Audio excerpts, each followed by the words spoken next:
तो लेकिन आगे मेरा कोई नहीं आ पाती है यूट्यूब चैनल पर उसके बाद में लेकर आए हैं क्लास 9 कक्षा 9 के गणित का प्रश्नावली 1.1।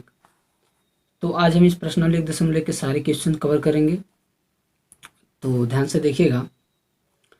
पहला क्वेश्चन क्या है, क्या शून्य एक परिमेय संख्या है?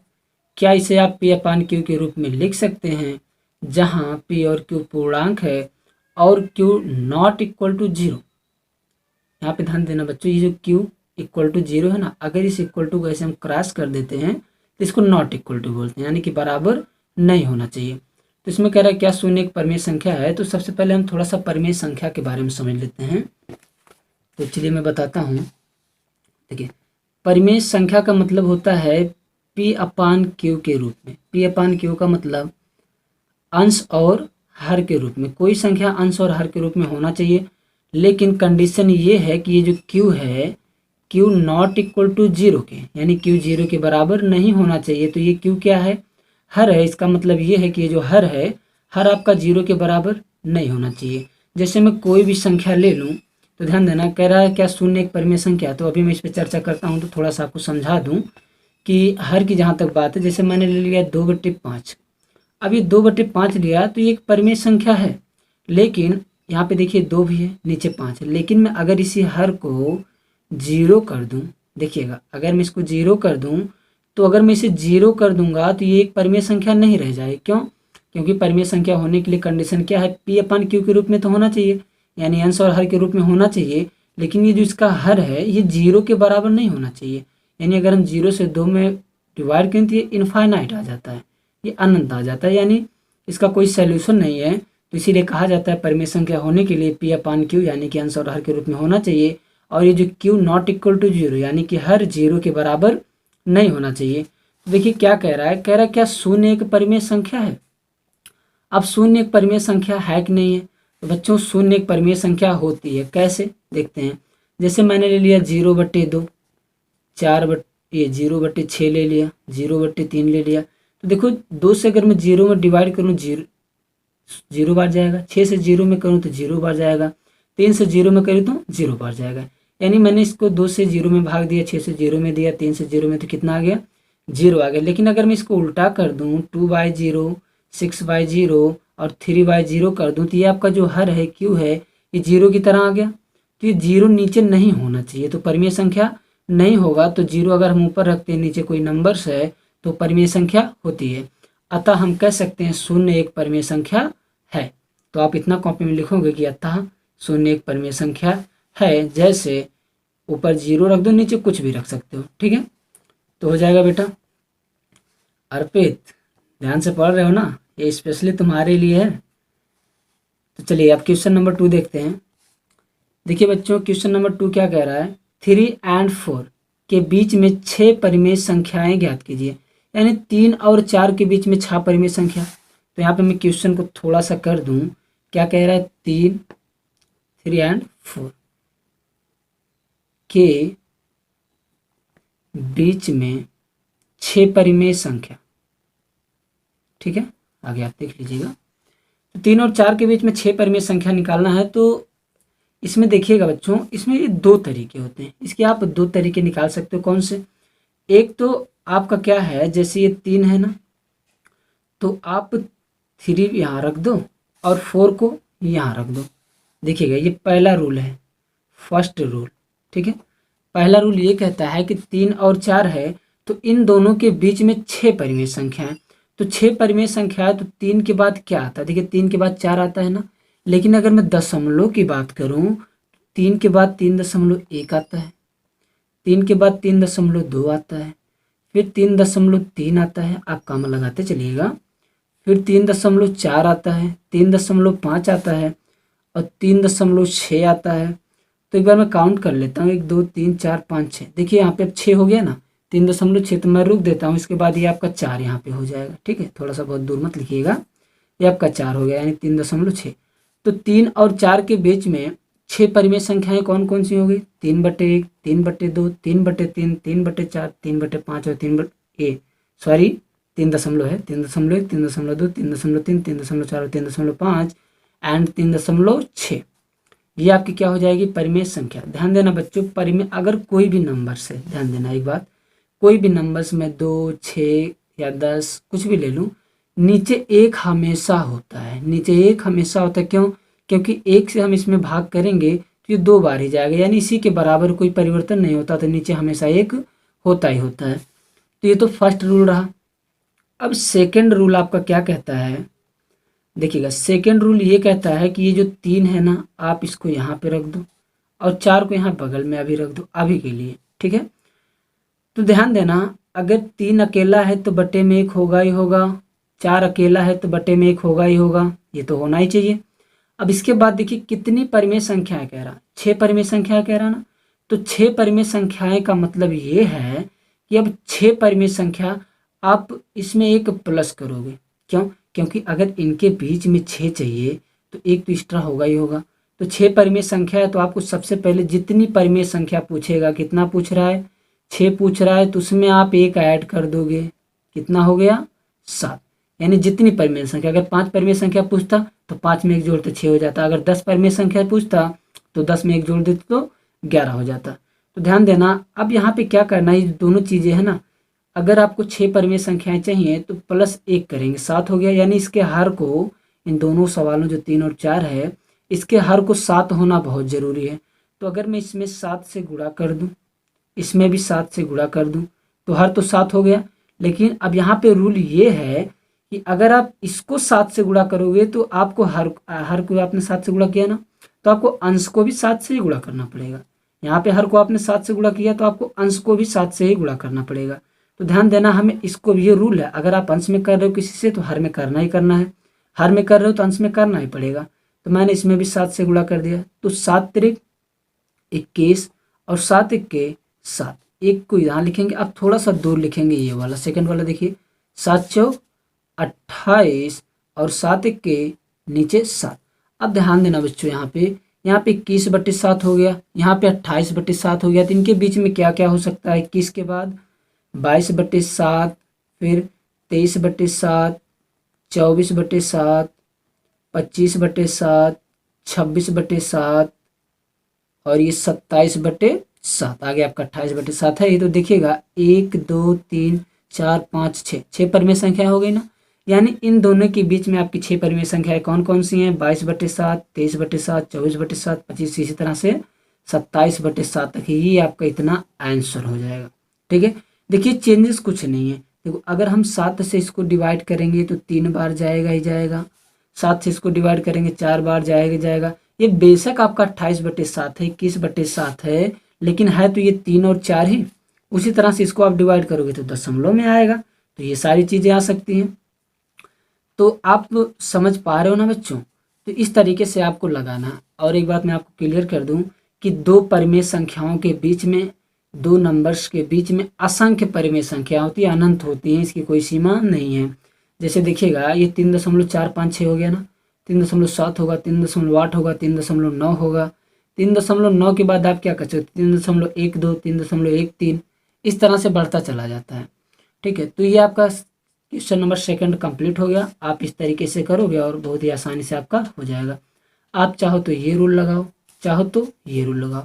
अच्छा, एक चीज़ आपको यहाँ पे समझ में आ रहा होगा कि सर यहाँ पे आप तो 21 के बाद 22, 23, 24, 25, 26, 27, ये तो एक सिस्टमेटिक तरीके से पूरा नंबर्स हो गया है, लेकिन यहाँ पे तो अलग अलग है, 3.6 है, आगे पूरा कंप्लीट नहीं हुआ। तो बच्चों मैं एक बात बता दूँ, देखिएगा जैसे मैं कह दूँ, आप यहाँ पे बैठे हो, ए हो, और एक और व्यक्ति है बी जो यहाँ पर बैठा है, ठीक है। ये आप दोनों यहाँ पे, एक व्यक्ति यहाँ, एक व्यक्ति यहाँ बैठा है, इसके बीच में कुछ बच्चे और बैठे हैं, ठीक है। एक आपकी पंक्ति है, इतने सारे बच्चे हैं, 3 3 6 2 8, 8 बच्चे हो गए ना। अब मैं कहता हूँ आपसे ए और बी के बीच में 3 बच्चों को निकालो, बात तो वही हुई। 3 और 4 के बीच में 6 परिमेय संख्या निकालो, तो मैं ये कह देता हूँ ए और बी के बीच में 6 बच्चों को निकालो। तो 6 बच्चों को देखिएगा, 3 और 3 6 2 8 बच्चे हैं ना। तो ज़रूरी नहीं आप इधर से 6 बच्चों को निकालो, या फिर इधर से 6 बच्चों को निकालो, या फिर बीच से 6 बच्चों को निकालो। यानी आप कोई भी ले सकते हो, इसको ले लो, इसको ले लो, इसको ले लो, इसको ले लो, इसे ले लो, 3 2 5, इसे ले लो, यानी किसी को भी आप ले सकते हो। अगर मैं इसे C D E F G H आई और जे मान लूँ तो मैंने क्या लिया, सी लिया, डी लिया, यहाँ पे एफ ले लिया, यहाँ पे जी ले लिया, यहाँ पे आपका एच ले लिया और यहाँ पे जे। यानी कहने का मतलब ये है आप कोई भी ले सकते हो, जरूरी नहीं कि आपको इधर से ए बी सी डी लेना है या फिर जे आई एच जी लेना है। आप कोई भी, यानी आपके बीच में कई सारे बच्चे हैं तो हमने कहा इनके बीच में निकालो, तो आप किसी को निकाल सकते हो ना, कि 3 बच्चे कोई भी बुला लो। इसी तरह से है कि 3 और 4 के बीच में 6 परिमेय संख्याएं हैं, तो 3 और 4 के बीच में कोई भी हो सकते हैं, जरूरी नहीं कि सिस्टमेटिक तरीके से ही हो, क्योंकि असंख्य परिमेय संख्याएं 2 नंबर्स के बीच में होती हैं। उम्मीद करता हूँ क्लियर हो गया होगा। अगर वीडियो अच्छा लग रहा हो तो लाइक ज़रूर कर देना, कमेंट भी करना जो भी दिक्कत हो, और सब्सक्राइब तो चैनल को ज़रूर कर लेना और शेयर वेयर भी कर दो। चलिए अगला क्वेश्चन देखते हैं क्या है। कह रहा है 3/5 और 4/5 के बीच 5 परिमेय संख्याएं ज्ञात करो। ध्यान देना, यहाँ पे पहले 3 4 दिया था, अब भी 3 4 है, लेकिन बटे में हर आपका क्या दे दिया है, 5 दिया है। अब इनके बीच में 5 परिमेय संख्याएं हैं। तो बच्चों मैंने आपको दोनों रूल बता दिए हैं, आप क्या कर सकते हो, देखिएगा 3/5 और किसके बीच में, 4/5 के बीच में कितना निकालना है, 5 परिमेय संख्या। क्लियर है? देखिए ये 5 परिमेय संख्या निकालना है इन दोनों के बीच में। तो मैंने एक रूल क्या बताया था, फर्स्ट रूल, मैं आपको दोनों रूल बता देता हूँ, ध्यान देना। ये 3 में 5 से अगर भाग देंगे तो 0.6 आएगा कि नहीं आएगा, और ये 4 में आप अगर 5 से भाग दोगे तो 0.8 आएगा कि नहीं आएगा। कैसे आएगा ये भी देख लो, ये 3 है ना, ये जो हर होता है हर से अंश में भाग देते हैं, क्या जाएगा, नहीं जाएगा। तो 0 लगा के दशमलव बढ़ाएंगे तो एक 0 बढ़ेगा, 5 6 जा 30, ये कट गया, आया कितना 0.6, तो यहाँ पे 0.6 मैं लिख दूंगा। अगला क्या है, 4/5 है, यानी 4 में आप 5 से जो हर है ना, हर से अंश में भाग देते हैं तो जाएगा नहीं एक बार में, तो दशमलव लगाएंगे तो 0 बढ़ेगा, 40 हो जाएगा, 5 8 जा 40, कट गया ना, क्या आ गया 0.8। यानी कहने का मतलब ये है, पहला रूल आपका ये कहता है कि ये दोनों चीज़ें जो आपके निकल के आई हैं 0.6 और 0.8, ये एक 3/5 और 4/5 ही तो है। अब इनके बीच में कितना निकालना है, 5 निकालना है। तो ध्यान देना, अगर इस तरीका का रूल आप कर रहे हो तो 5 में एक जोड़ना नहीं है, ठीक है, मैंने पहले में भी नहीं जोड़ा था, जोड़ना नहीं, आपको क्या करना, बस 0.6 है ना, तो क्या हो जाएगा 0 दशमलव, अब देखिए 0.7 करोगे फिर 0.8 करोगे तो बराबर हो जाएगा। तो मैं क्या कर सकता हूँ, 0.61 कर सकता हूँ, 0.62 कर सकता हूँ, 0.63 कर सकता हूँ, कामा लगाते चलिएगा आप, 0.64 कर सकता हूँ, 0.65 कर सकता हूँ। अब ध्यान देना बच्चों, मुझे 5 ही तो निकालना था, 3 2 5। अब इसके बीच में क्या हो सकता है, और भी सारी चीज़ें हो सकती हैं, तो और भी का मतलब 0.66 0.67 0.68, लेकिन हमें लेना क्या, सिर्फ 5 लेना है ना। आप चाहो तो इन्हीं को ले लो या फिर अलग अलग पाँचों को ले सकते हो कहीं से भी, यानी 5 निकालना, ये पाँचों आपका आंसर हो जाएगा कि 3/5 और 4/5 के बीच में इतनी परिमेय संख्याएं। ये तो आपका फर्स्ट रूल हुआ। सेकंड रूल देखते हैं। सेकंड रूल आप क्या कर सकते हो, दूसरा तरीका ये है बेटा कि 3/5 है ना और 4/5 है, आपको निकालना कितना है, 5। मैंने क्या कहा था, अगर इस तरह से है आपको तो 5 परिमेय संख्या निकालनी है ना, जितनी निकालनी है उसमें एक ऐड कर दो, बराबर हो गया 6। अगर 6 कहता तो एक ऐड करते हैं 7 हो जाता, 8 परिमेय संख्या कहता तो एक और जोड़ देते 9 हो जाता। तो 5 कह रहा है इसमें, तो 5 में एक जोड़ेंगे तो 6 हो जाएगा। अब इसी 6 को इसके अंश और हर में गुणा कर देंगे, तो इसमें 6 से गुणा करेंगे, नीचे भी 6 से, तो इधर भी करना पड़ेगा 6 से और नीचे 6 से।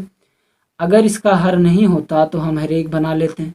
क्लियर है छात्र, 18 और नीचे 6 पंचे 30। अब इसको थोड़ा सा आप गैप करके लिखिए, देखो 4 छक, क्योंकि इन्हीं के बीच में तो परिमेय संख्या डालनी है, 4 छक 24 और ये 5 छक 30। नीचे ध्यान देना, दोनों का आधार जो है, ये आपका हर जो है दोनों का 30 ही है ना। अब 18 आ गया तो 18 के बाद अब क्या होता है, 19 होता है, 19/30, 20/30, 21/30, इसके बाद 22/30, फिर 23/30। अब ध्यान देना, आगे तो 24 है तो आगे नहीं करना है। और कितनी परिमेय संख्या कहा था, 5 ही ना कहा था, 5 ही परिमेय संख्या तो इसने कहा था निकालने के लिए, तो 5 परिमेय संख्या कहा था। तो ध्यान देना, ये 18/30 क्या है, ये 18/30 जो है आपका 3/5 ही तो है, और ये 24/30 जो है ये आपका 4/5 ही तो है। तो इनके बीच में कितनी परिमेय संख्याएं थी ये देख लेते हैं, 1 2 3 4 5। तो ये आपका आंसर हो जाएगा। ध्यान देना, यहाँ पे ऐसे गोला मत करना, मैं समझा रहा हूँ। आप इसको यहाँ पे लिखोगे आप देखिएगा 3/5 एंड 4/5 के बीच 5 परिमेय संख्या बराबर, उसके बाद आप यही सारे नंबर्स लिख देंगे, ठीक है। तो ये इतना नंबर्स आपका परिमेय संख्या। तो देखिएगा आप इसमें से कोई भी, चाहे फर्स्ट रूल कीजिए चाहे सेकंड रूल कीजिए, ये आपके ऊपर है। देखिए आप बुक के क्वेश्चन पे डिपेंड ना रहिए कि ये क्वेश्चन आएगा मैं ही क्वेश्चन लगा सकता हूँ। आप बेसिक कंसेप्ट को समझिए कि कहता क्या है। कोई भी क्वेश्चन हो आप आसानी से कर सकते हो, चाहे ये रूल लगाओ चाहे ये रूल लगाओ, लेकिन दोनों में से कोई एक ही रूल लगाना, ऐसा मत कि दोनों कर दो, ठीक है। वरना कुछ होने वाला नहीं, नंबर एक्स्ट्रा नहीं मिलेगा, टाइम ही आपका वेस्ट होगा। तो उम्मीद करता हूँ ये समझ में आया होगा। चलिए आगे देखते हैं। समझ में आ रहा ना अर्पित बाबू? आ रहा हो तो कमेंट में यस लिख दो, क्योंकि मैं देख रहा हूँ आपका कमेंट। चलिए यहाँ पे देखिएगा, अगले नीचे दिए गए कथन सत्य हैं या असत्य हैं, कारण के साथ अपने उत्तर दीजिए। अब कुछ कंडीशंस दिया है, पूछ रहा है ये सही है कि गलत है। तो पहला क्वेश्चन देखते हैं। पहला क्वेश्चन क्या कह रहा है, प्रत्येक प्राकृतिक संख्या एक पूर्ण संख्या होती है। तो हाँ बच्चों ये तो सही है, प्रत्येक प्राकृतिक संख्या एक पूर्ण संख्या होती है। क्यों? क्योंकि सभी नेचुरल नंबर यानी कि जो भी आपके 1 2 3 4 ऐसे अनलिमिटेड तक जहाँ तक जा सकते हैं वो सभी क्या होते हैं, नेचुरल नंबर। अगर इसी में हम 0 को इंक्लूड कर दे तो क्या बन जाता है, पूर्ण संख्या। यानी इसी में 0 भी डाल देते हैं पूर्ण संख्या हो जाती है, क्योंकि 0 किसी भी संख्या को पूर्ण कर देती है। समझ में आ रहा? 0 किसी भी संख्या को पूर्ण कर देती है। तो हम क्या कहेंगे कि प्रत्येक प्राकृतिक संख्या एक पूर्ण संख्या होती है, ये सत्य है। सेकंड क्या कह रहा है, प्रत्येक पूर्णांक एक पूर्ण संख्या होती है। ध्यान देना बच्चों, प्रत्येक पूर्णांक कह रहा है एक पूर्ण संख्या होती है। पूर्णांक का मतलब समझते हो क्या है? जैसे मैंने कहा 6/2, मैंने काट दिया, कितनी बार गया, 3 बार गया ना, यानी पूरी की पूरी एक वैल्यू आई थी, ये पूर्णांक होता है। क्लियर है? जैसे मैं कह दूं 3 सही, चलिए यहाँ पे अगर मैं ऐसा कह दूं कि एक नंबर्स में कोई अलग से लेता हूं, मैंने कहा 4 सही 2/5, ये है ना। तो इसका मतलब ये 4 पूर्णांक है और 2/5 और हो, तो 5 चौके 20 2 22, 22/5। इसका मतलब ये है कि आप 22 को 5 से काटोगे तो 4 तो पूरा पूरा जाएगा, फिर दशमलव लग जाएगा। देखिए 5 चौके 20, 2 बचा, फिर दशमलव लगेगा तो फिर 20, 5 चौके 20। यानी अब ये दशमलव में आ गया ना, ये पूर्णांक नहीं है। जैसे मैंने कहा 7/2 ले लिया, काटूंगा तो 3.5 आएगा, क्योंकि 2 3 6, 1 बचेगा तो दशमलव लगेगा, तो 3.5 आएगा। तो ये क्या है, पूर्णांक नहीं है। क्लियर है? अब इसके बाद यहाँ पे ये पूरा नंबर आ गए थे, क्या आपका पूर्णांक है। तो क्वेश्चन क्या कहता है, प्रत्येक पूर्णांक एक पूर्ण संख्या होती है। तो प्रत्येक पूर्णांक की बात करूं, जैसे मैंने कह दिया कि 6 है तो ये पूर्णांक ही है, 7 है तो ये पूर्णांक ही है, क्योंकि भागुक्त किसी में है नहीं कि छोटा हो जाएगा। तो ये सब पूर्णांक है, लेकिन ध्यान देना ये सब पॉजिटिव है। लेकिन अगर मैं इसी को नेगेटिव कर दूं, माइनस कर दूं, तो ये पूर्णांक नहीं होगा। यानी ये कहना गलत होगा कि प्रत्येक पूर्णांक एक पूर्ण संख्या होती है। आप लिखोगे क्या सर, प्रत्येक पूर्णांक एक पूर्ण संख्या नहीं होती, क्योंकि माइनस वाले नंबर्स जो होते हैं वो पूर्णांक नहीं होते हैं। प्लस अगर यही होता, ये 6 और 7 होता ना तो होता, लेकिन अगर माइनस होगा तो नहीं होगा। ये आप कोई भी एग्जाम्पल अपने तरफ से दे सकते हो, ठीक है। तो चलिए लास्ट क्वेश्चन देखते हैं क्या है। कह रहा प्रत्येक परिमेय संख्या एक पूर्ण संख्या होती है। प्रत्येक परिमेय संख्या एक पूर्ण संख्या होती है। तो प्रत्येक परिमेय संख्या एक पूर्ण संख्या होती है, ये बता दो कैसे हो सकता है, क्या सही है? नहीं बच्चों ये गलत है, एकदम 100% गलत है। क्योंकि प्रत्येक परिमेय संख्या एक पूर्ण संख्या नहीं हो सकती। पूर्ण संख्या कैसे होगी, जैसे मैंने कहा 10/2 ले लिया, मैंने काट दिया, 5 बार आ गया ना, ये तो पूर्ण हो गया। लेकिन मैं यही 11/2 ले लूँ तो क्या आएगा, नहीं आएगा, एक तो जाएगा, 5 बार कट जाएगा, 10 हो गया। अब एक बचेगा तो दशमलव लगाओगे, 0 2 5 10, 5.5 आएगा। यानी प्रत्येक परिमेय संख्या एक पूर्ण संख्या नहीं हो सकती। ये परिमेय तो है, देखो P/Q के रूप में है और Q नॉट इक्वल टू 0 के ही बराबर है। यानी आपका ये जो हर अंश है 11 है, हर आपका 2 है और हर आपका 0 के बराबर नहीं है, जैसा कि मैंने पहले ही बता दिया था अंश और हर क्या होता है। तो ये आपका क्या है, पूर्ण संख्या नहीं है। अतः हम क्या कह सकते हैं, प्रत्येक परिमेय संख्या एक पूर्ण संख्या नहीं होती, ये भी आपका असत्य होगा। तो ध्यान दीजिए, अगर दिक्कत हो कहीं पे समझने के लिए आप स्क्रीनशॉट ले सकते हो, जो भी है।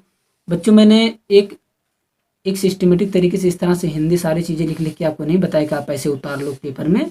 मैंने आपको बस समझा दिया कि कैसे क्या होता है, सारी चीज़ें, रूल क्या कहता है।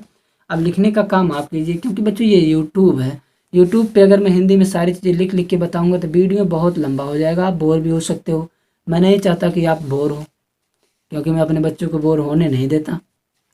तो यहाँ पे ध्यान देना, ये सारी चीज़ें आप तैयार कर लीजिए। वीडियो फिर भी थोड़ा सा लॉन्ग हो गया है, 20 मिनट का। तो देखिए, मैं ये चाहता हूँ कि आपको जो भी कंसेप्ट मैं दूँ एकदम जड़ से दूँ, अच्छे से विधिवत आ जाए। आप थोड़े क्वेश्चन समझो लेकिन पूरे अच्छे तरीके से समझो कि दोबारा आपको उसे समझने की ज़रूरत नहीं पड़े। तो बच्चों, अगर अच्छा लगा हो तो अपने दोस्तों में भी शेयर कर दो, लाइक कर दो, सब्सक्राइब कर दो। ओके, धन्यवाद, मिलते हैं अब अगले वीडियो में।